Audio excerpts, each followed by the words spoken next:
Yo no puedo preparar mi corazón para inquirir, para cumplir y para enseñar la ley de Dios si mi corazón no es movido por una buena actitud.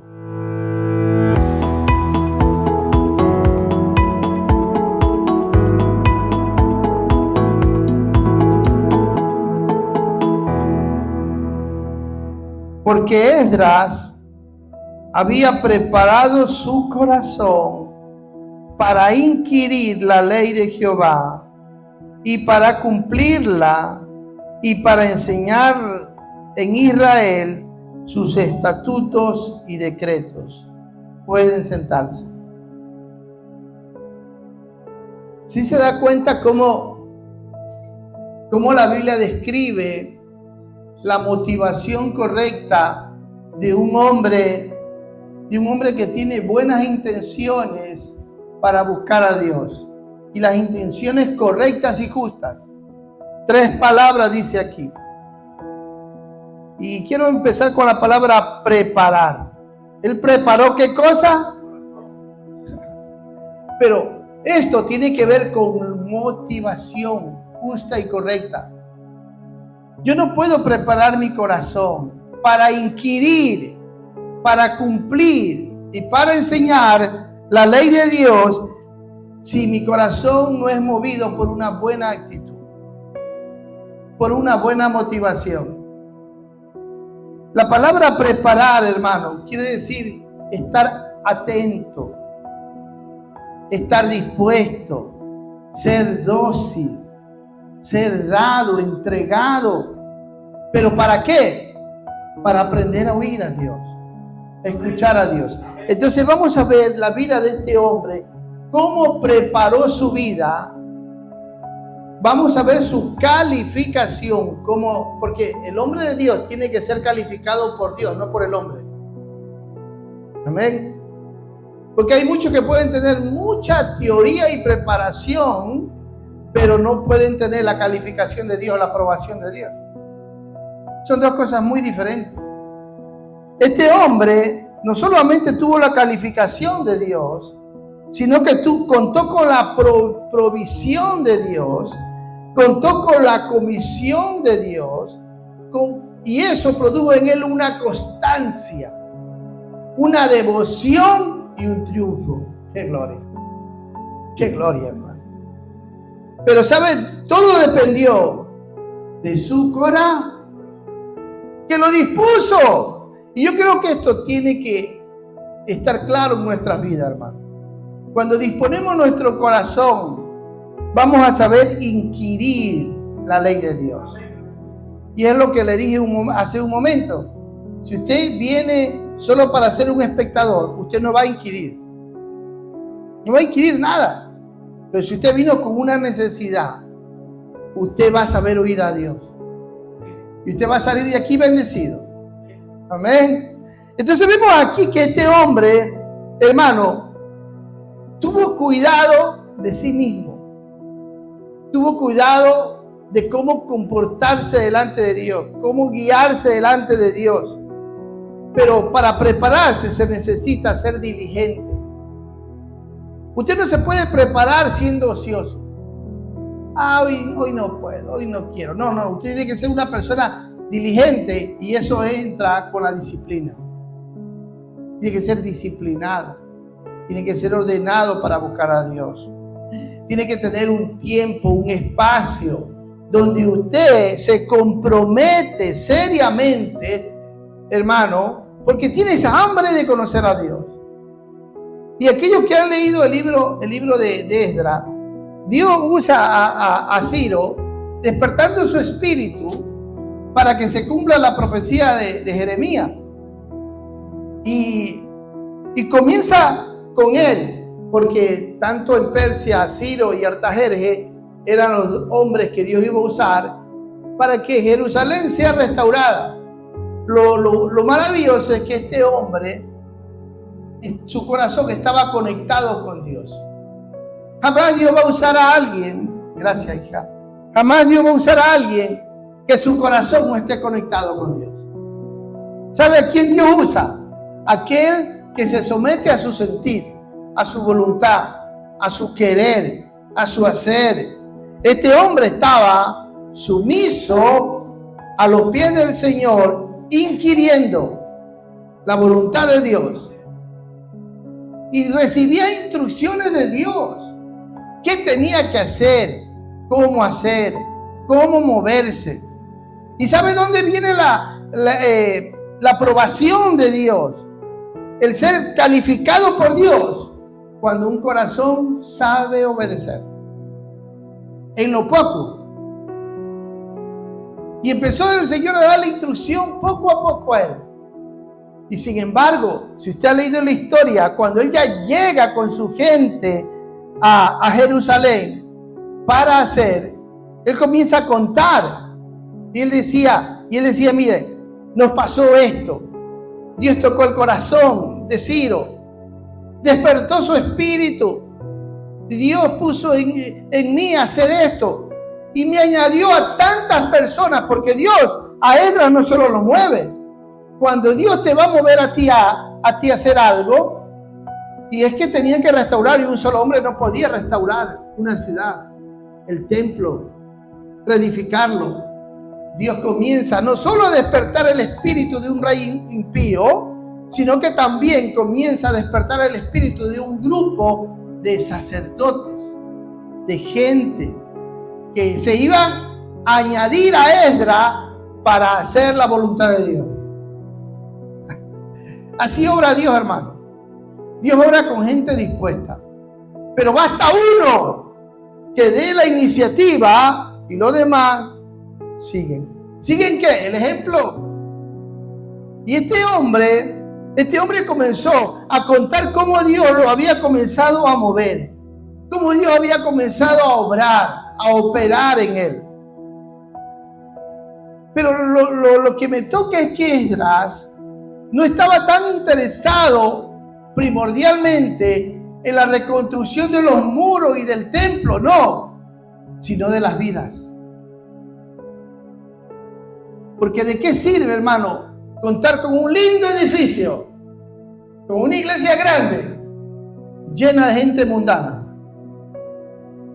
llena de gente impía, que no está conociendo a Dios? ¿De qué sirve? Esdras tenía una visión. Y la visión, ¿sabe qué era? Restaurar los corazones. Porque de nada sirve, hermano, hacer las cosas seculares, se las puede hacer.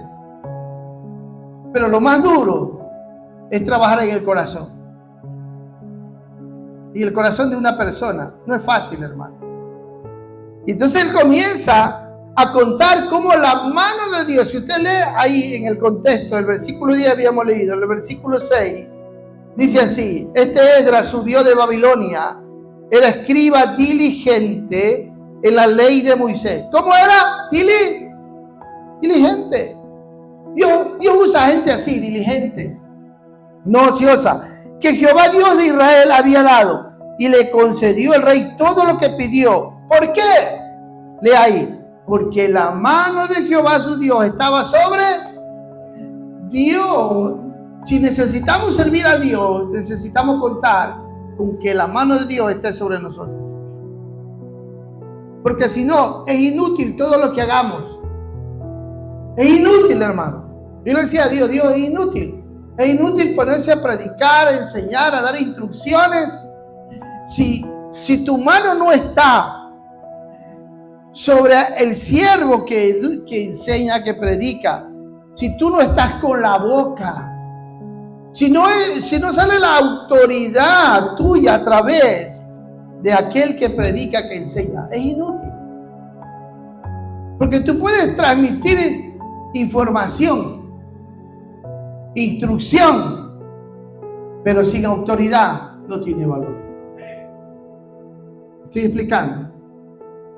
Este hombre contaba con la autoridad de Dios porque la mano de Dios estaba sobre él. Por lo tanto, venía reconocido como la autoridad que Dios había puesto por delante para guiar a los demás. Y entonces era un hombre sumiso y que comienza a contar cómo Dios tocaba los corazones y que Dios era su provisión. Vámonos rápido ahí el versículo 20.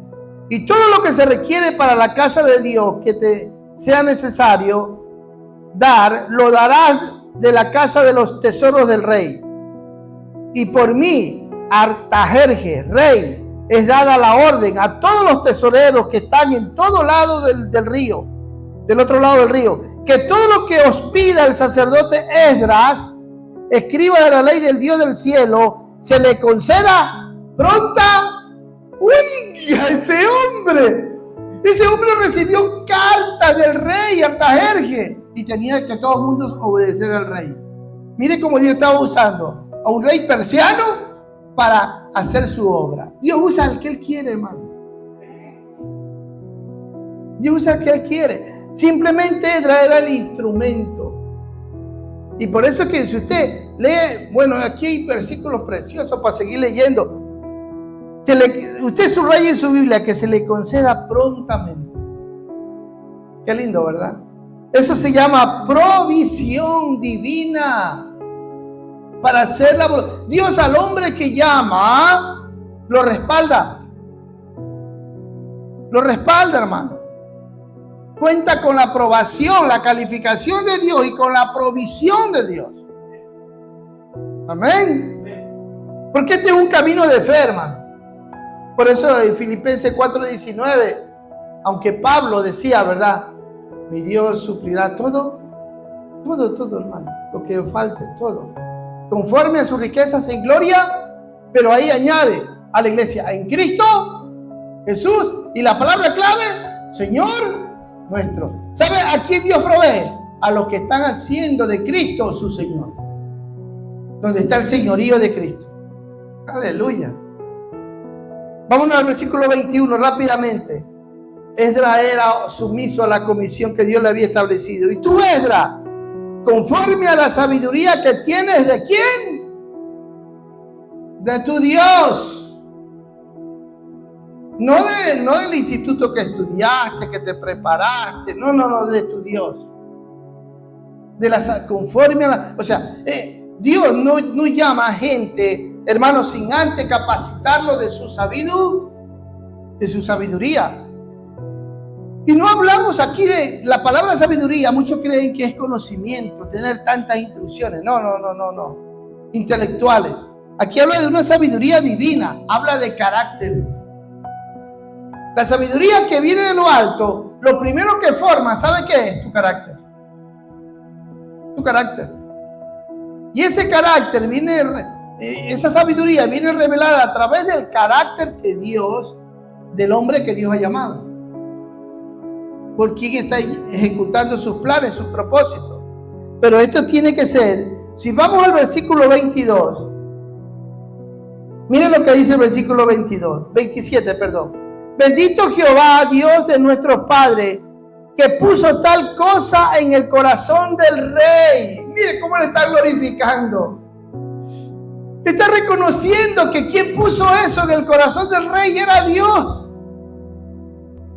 Su provisión era Dios.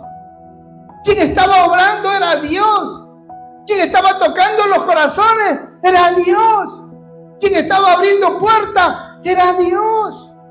Aunque a través de un rey de Persia. Dice, para honrar la casa de Jehová que está en Jerusalén. Tremendo, ¿ah?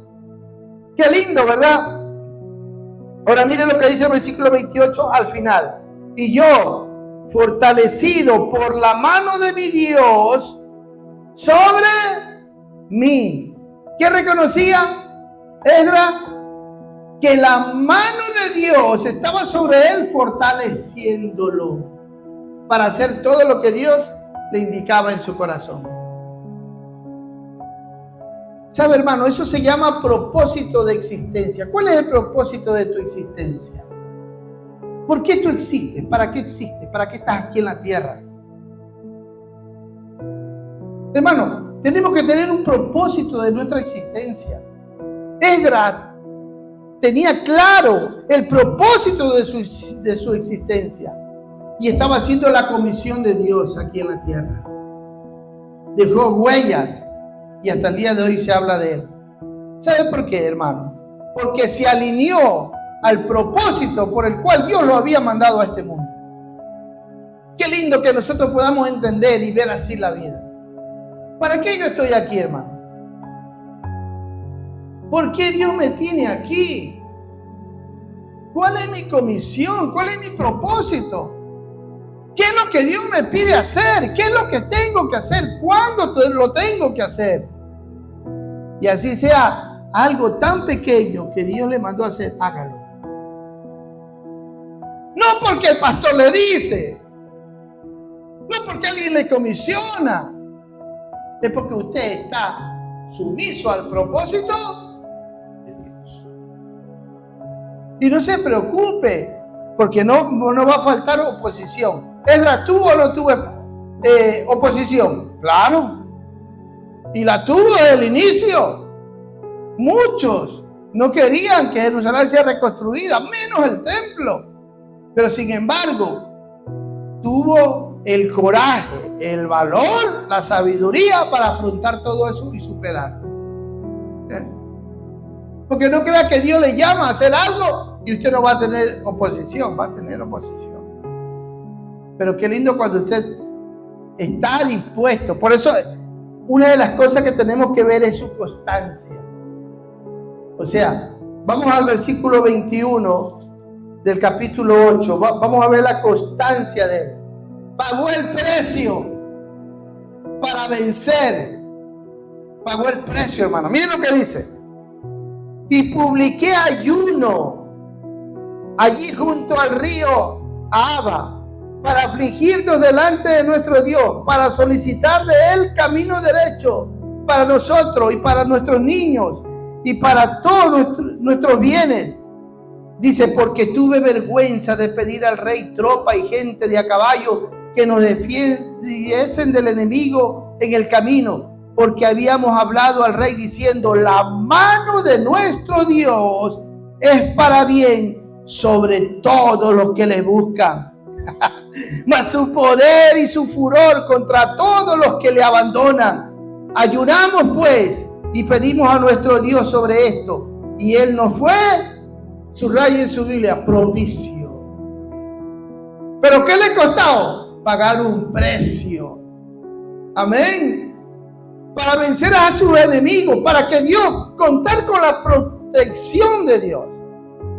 No solo ahora con la provisión, sino que también con la protección. ¿Se da cuenta? Entonces vemos aquí un hombre que es constante. Eso es carácter. No que a la primera dificultad abandonó todo, dejó todo, se desanimó y dijo, ahí termina todo. No me comprometo más. No sigo más. No, hermano.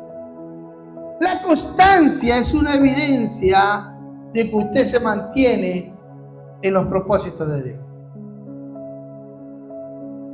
Es que, hermano, pero eso ¿de qué nace, hermano? Esa constancia, esa perseverancia. ¿Qué es la motivación? ¿Qué le impulsa? ¿Qué le da el coraje para seguir adelante y no desmayar? Diga conmigo, su devoción. Solo gente que es verdaderamente devota a Dios, que tiene la visión de Dios, que tiene el sentir de Dios, no se desanima, no se queda a medio camino, no abandona todo. No, hermano. Es su devoción que lo sostiene y lo mantiene, porque ama a Dios. Amén. Por lo tanto, vemos esta devoción en Esdras que lo llevó a ayunar. Y cuando llega al capítulo 9, hermanos, les estoy resumiendo porque yo sé que ustedes son lectores de la Biblia y saben toda la historia. Al capítulo 9, mire, la oración de confesión de Esdras. ¿Sabe? Donde va a haber una restauración espiritual, empieza con la confesión. No hay restauración espiritual sin confesión, sin genuino arrepentimiento. No hay restauración. Usted puede seguir viviendo autoengañado y complaciéndose y conformándose con lo que tiene y como está. Y Esdras no era así. Esdras no se conformó. Su devoción lo llevó a animar al pueblo a ayunar, a someterse, a consagrarse. Y eso es fácil. Invítele a una comida, vienen así. Invítele a un ayuno, a una oración. Tremendo, hermano. Y miren lo que dice el capítulo 9. Gloria a Dios, al versículo 2. Porque han tomado de las hijas de ellos para sí y para sus hijos. Y el linaje santo ha sido mezclado con los pueblos de la... Miren la visión que tuvo él. Cuando llegó a Jerusalén, ¿sabe qué se encontró? Con el problema que aunque los mismos sacerdotes se habían mezclado con mujeres extranjeras y ya tenían hasta hijos con ellas. Tremendo. ¿Por qué? Hermano, la crisis espiritual. Y ahora él ve esta crisis y él comienza a querer poner orden. Después del ayuno, después de la oración, va a confesar el pecado. Y miren lo que sigue diciendo. Y del linaje santo, o sea, de los levitas, de los sacerdotes, ha sido mezclado con los pueblos de la tierra, y la mano de los príncipes y de los gobernadores ha sido la primera en cometer este pecado. ¿A dónde lo estaba llevando su devoción? Sabe que era celante en las cosas de Dios. Versículo 3. Cuando oí esto, rasgué mi vestido y mi manto y arranqué pelo de mi cabeza y de mi barba y me senté angustiado en extremo. Y se me juntaron todos los que tenían las palabras del Dios de Israel. Mire, él al escuchar y ver la crisis espiritual en Jerusalén, ¿cómo voy a reconstruir la ciudad y el templo con gente así? Que se ha apartado de Dios, que está fría, que no está amando a Dios, que se ha apartado de Dios, que lo ha dejado a Dios. ¿Con quién voy a contar? ¿Qué voy a hacer? ¿Y sabe qué? Lo primero que él dice, hay que hacer una restauración espiritual en los corazones. Se pone a llorar y a sentir. Y él se hace parte de ese pecado. Y se acerca a Dios para confesar el pecado, incluyéndose él. Si usted sigue leyendo, dice, y mire, pero qué lindo que habían otros hombres que probaban su mismo sentir y se juntaron a él. Por eso la Biblia dice, hermano, qué importante es alinearse a la visión del siervo de Dios. Qué importante es poder probar el mismo sentir. Qué importante es caminar junto a ellos. Y dice la Biblia, el versículo 5, y a la hora del sacrificio de la tarde me levanté de mi aflicción, y habiendo rasgado mi vestido y mi manto, me postré de rodillas y extendí mis manos a Dios. Y le dije, Dios mío, confuso y avergonzado estoy para levantar, oh Dios mío, mi rostro a ti, porque nuestras iniquidades, él se incluye, mire, él está intercediendo. Esta es un ejemplo de una vida y de un corazón que está consagrado a Dios. Un corazón consagrado es un intercesor.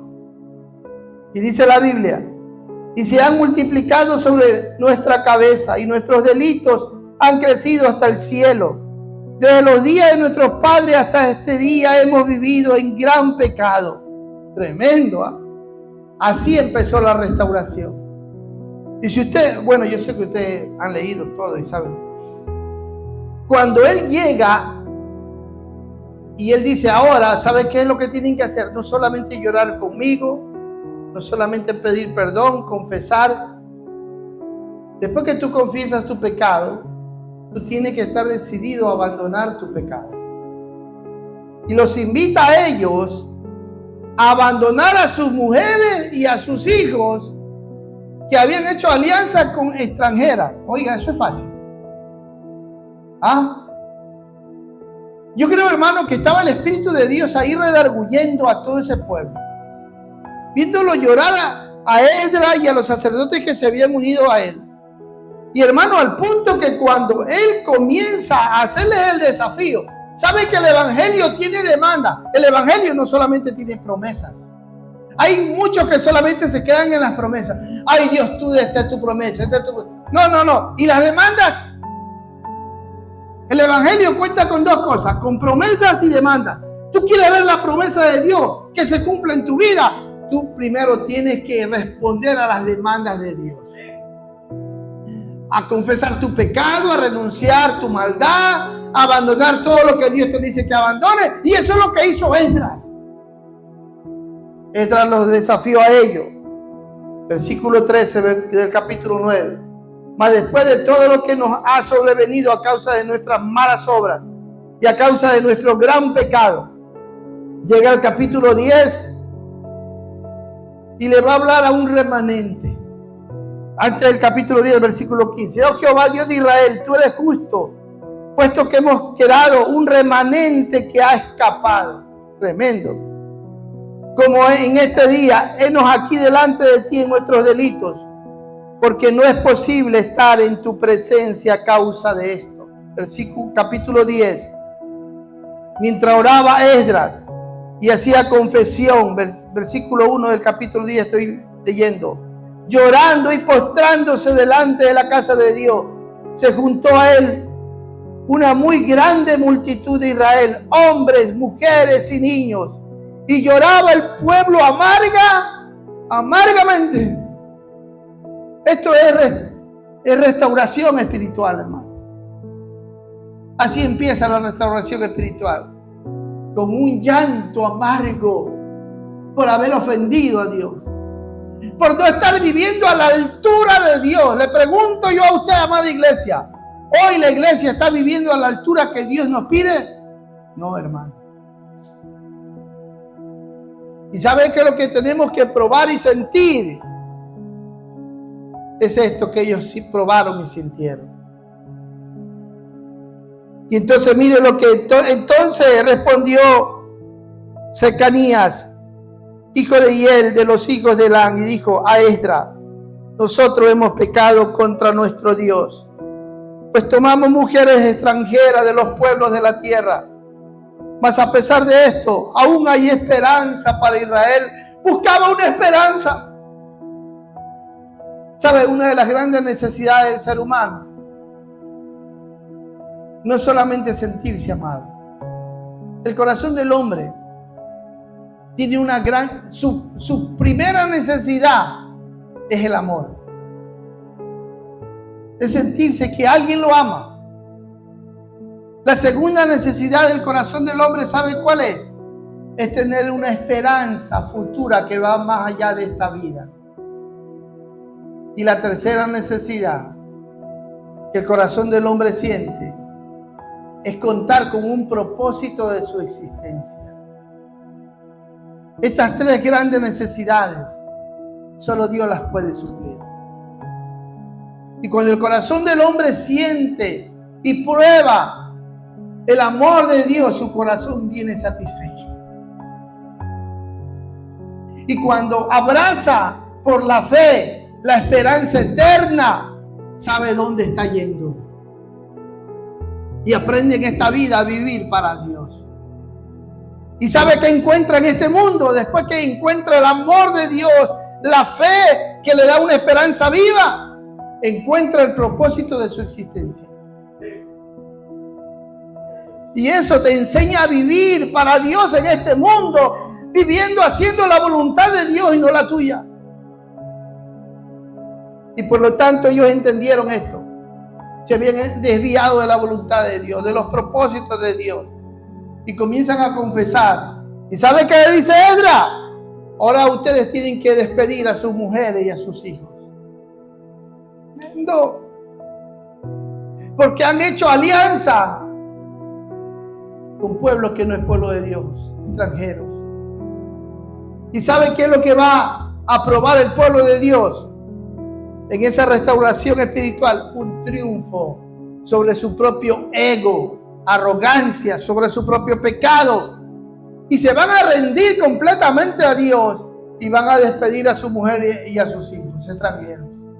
Ay, qué duro, ¿verdad? Cuando llega al versículo 12 del capítulo 10 y dice: y respondió toda la asamblea y dijeron en alta voz: así se haga conforme a tu palabra. Qué lindo. ¡Victoria! ¡Victoria! Están aquí. Nadie responde amén. Nadie está recibiendo, parece, la palabra de Dios. Nadie se regocija. Qué lindo, hermano, cuando nuestro corazón está alineado a Dios. Probamos el gozo de recibir esta palabra. Un hombre que se preparó, que fue calificado por Dios, que vio la provisión de Dios, que se sometió a la comisión de Dios, que fue constante, que fue devoto y que probó victoria. 7 puntos importantes les he dicho. Qué lindo, hermano. Y esos son los pasos a seguir en nuestra vida, hermano. ¿Sabe? Un día estaremos delante de Dios y no contará, hermano, todo lo que hicimos en este mundo, sino su intimidad con Dios. Cuánto usted lo conoció, cuánto usted se sometió, cuánto usted obedeció, cuánto del propósito de Dios se cumplió en su vida. Eso es lo que contará. Usted no se acercará a Dios y dice: ¡ay, yo en la tierra escribí 10 libros, Señor! ¡Ay, yo tenía la iglesia más grande! Nada de eso le va a impresionar a Dios. ¡Ay, Señor, yo hice tantos discípulos! Nada de eso. ¡Ay, yo en tu nombre hice esto, aquello! No. Llegaste a tener intimidad conmigo. Me conociste de verdad. Hiciste mi voluntad. Porque humanamente podemos hacer tantas cosas. ¿Sí o no? Humanamente podemos decir y hacer muchas cosas. Pero si no están con la aprobación divina, no valen nada. No tienen un valor divino. ¿Sabe qué es lo que vemos aquí en esta historia? Es que el pueblo entendió que Dios los había apartado para él. Y cuando la iglesia entiende que el Señor le dice: sean santos, porque yo soy santo. No dice como yo, porque eso es imposible. Porque yo soy santo. Está diciendo: alíñate a mis planes, a mi propósito. Sé un devoto mío, conságrate. ¿Sabe? Fue ahí cuando ellos lloraron, cuando entendieron y estuvieron dispuestos no solo a confesar su pecado, sino a renunciar lo que Dios les pedía, a romper con esas alianzas. Despide a tu mujer, despide a tus hijos. Ustedes son un pueblo que ha sido apartado para Dios. No pueden vivir con la levadura vieja. Tienen que vivir sin levadura. ¿Sabe dónde está el triunfo del cristiano? Cuando empezamos a entender el propósito de Dios. Y hasta que no demos muerte a la vida de pecado, ¿cómo vamos a poder vivir en los planes y en los propósitos de Dios? Podemos hablar mucho de Cristo allá afuera, pero si no estamos viviendo a Cristo, de nada sirve. Porque el mundo quiere ver a Cristo viviendo en la iglesia. ¿Y sabe qué es lo que cuenta? No tener una iglesia llena de gente y de números solamente. Lo que cuenta es tener, así sea 4 o 5, que sean santos de verdad. Que amen a Dios de verdad. Que vengan con la necesidad de recibir y salir de aquí para vivir el consejo de Dios. De eso se trata la vida cristiana. No se trata solo de conocer Biblia, sino de vivir Biblia. Que cuando te llega el tiempo de que tienes que pasar por el valle del sufrimiento, del dolor, de la prueba, lo sepas pasar bien. Que cuando te toque perdonar, seas pronto para perdonar. Que cuando te toque soportar, seas fuerte para soportar. Amén. Qué lindo, hermano, que Dios nos ha dejado estos ejemplos. Qué bonito poder escuchar y entender la palabra de Dios. Pero de nada sirve si seguimos viviendo a nuestra manera.